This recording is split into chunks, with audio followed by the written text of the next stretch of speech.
Our top story, Japan has released its annual defense white paper again, making false territorial claims over South Korea's Dokdo Island for the 15th consecutive year.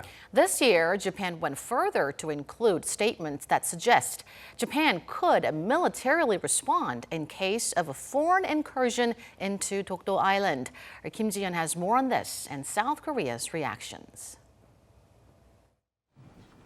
It's been less than a year since a Japanese defense attache was summoned to Seoul's defense ministry over a dispute regarding Tokyo's claim that its patrol aircraft was targeted by South Korea.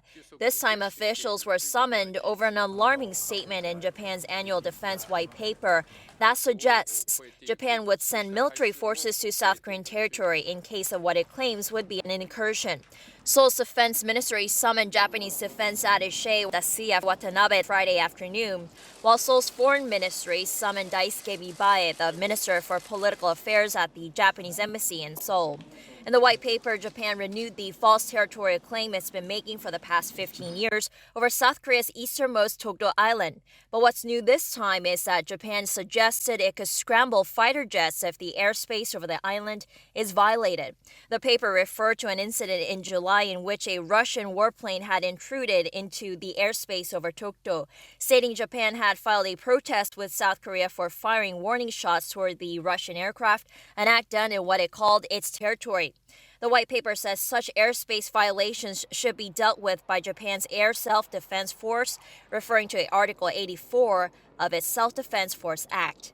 In response, the South Korean government demanded that Japan immediately rectify such wrongful claims, reiterating that Seoul would respond firmly to any efforts to disrespect its sovereignty over Dokdo Island, which is clearly South Korea's territory considering its history and geography and international law.